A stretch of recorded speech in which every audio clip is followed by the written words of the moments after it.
management research. Hello and welcome to the Management Research Podcast. I'm your host, Dr. Eugene.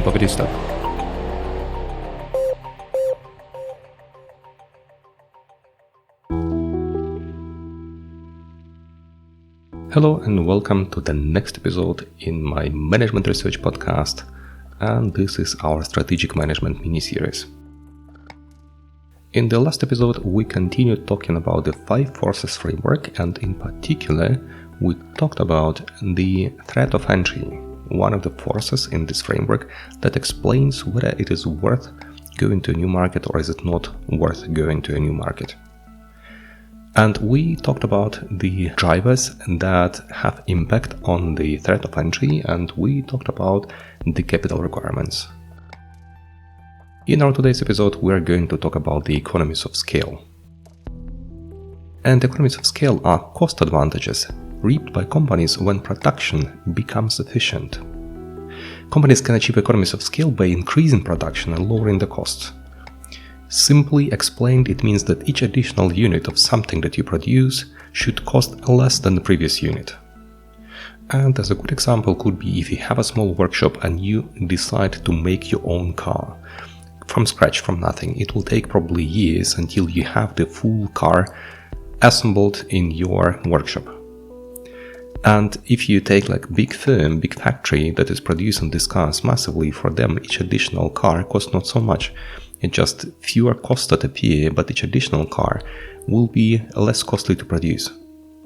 The more you grow, the cheaper it becomes to produce, let's say, new cars, because you can use the conveyor belt, you can use other people labor, you can automate many processes, you can simplify and structure the processes, and because of these, production or offering the services becomes cheaper, just because you do it at scale. You know how to do it, you optimized your investments, you optimized your efforts, and you know exactly who is responsible for what. For instance, we talk about the division of labor. The economies of scale, they can drive the easiness how a firm can enter the market. And again, it depends on where are you in this situation. Are you the one firm that enjoys economies of scale, or are you the one who is on the market and somebody else has economies of scale and they can enter your market? The economy of scale is good for entering the market, so if you have it, it may help you start producing new products at scale, making them cheaper, and expand to new markets, expand to new market niches if you can produce something that is also fitting this market.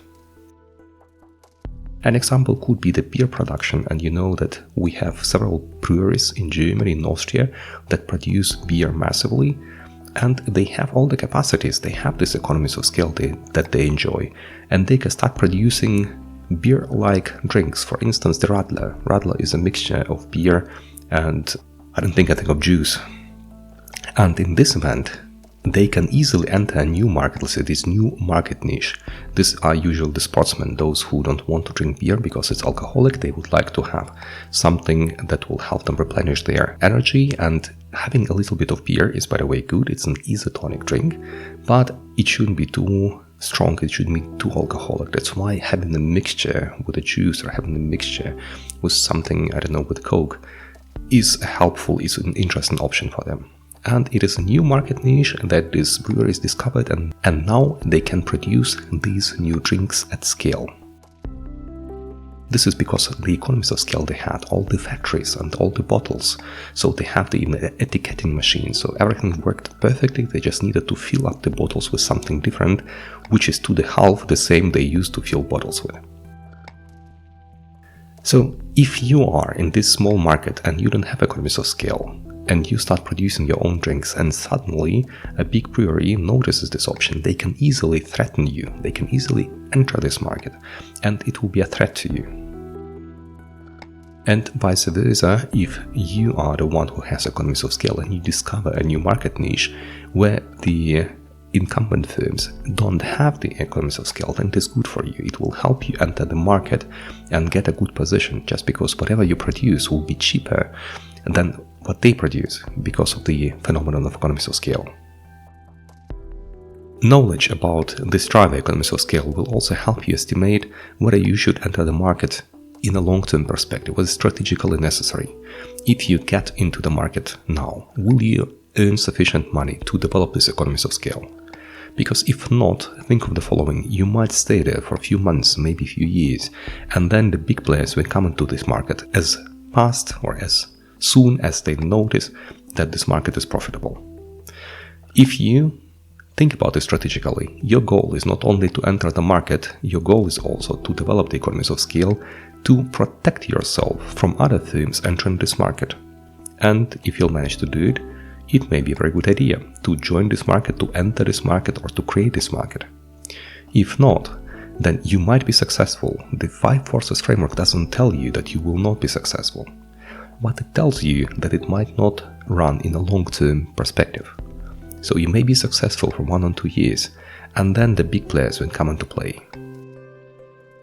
I have plenty of examples from friends of mine and people whom I just observed who underwent this strategy, who tried to enter a new market, and within 1 or 2 years they had to leave the market and search for something better.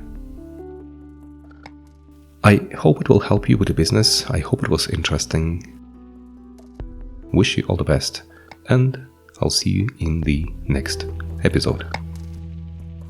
Bye bye.